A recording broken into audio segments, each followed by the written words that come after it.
आपल्या लोकमान्य म्हणजे जनतेने मान्यता मिळवून देणाऱ्या बाळ गंगाधर टिळकांविषयी बोलायला. ते फक्त टिळक नव्हते, ते लोकमान्य टिळक होते. लोकांनी त्यांना मान दिला, इंग्रजांनी त्यांना जेल दिला. हो, टिळकांचं संपूर्ण आयुष्य हे एका शेराच्या संघर्षासारखं होतं. स्वराज्य माझा जन्मसिद्ध अधिकार आहे आणि तो मी मिळवणारच, हे वाक्य त्यांनी उच्चारलं. टिळक हे अत्यंत हुशार होते. गणितात BA तर कायद्यात LLB. त्यांचं कॉलेज संपलं आणि शिक्षण संपल्यावर ते म्हणाले की चला आता शिक्षण संस्था सुरू करू. त्यांनी न्यू इंग्लिश स्कूल आणि फर्ग्युसन कॉलेज काढलं. बाकी लोक तर कॉलेज संपल्यावर आराम करतात, मात्र टिळकांनी कॉलेज सुरू केलं. मराठा व केसरी हे 2 वृत्तपत्रे चालवले. केसरीच्या अभिलेखकातून ब्रिटिशांचं रक्त थोडं थोडं केसरीच करायला सुरुवात केली.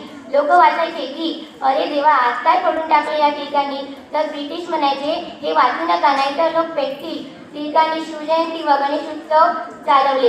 तेव्हा लोक म्हणायचे गणपती बाप्पा मोरया आणि टिळक म्हणायचे ओ नो मोरया. टिळकांनी सर्वांना एकत्रित करून त्यांना सांगितलं की देवळात नुसती घंटी वाजवू नका तर मनगटात बळ ठेवा. टिळकांनी अनेक वेळा तुरुंगवास पत्करला. एकदा तर ते मांडले होते.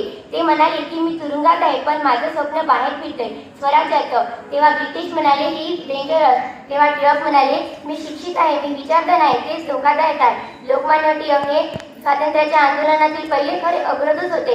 त्यांनी लोकांना झोपेतून जागवलं व विचारांचं पंख दिलं. ते गेले पण शेवटी एक वाक्य सोडून गेले, स्वराज्य हा माझा जन्मसिद्ध अधिकार आहे आणि या हक्कासाठी आपली भारत माता अजूनही सज्ज आहे. एवढे बोलून मी माझे भाषण संपविते. धन्यवाद.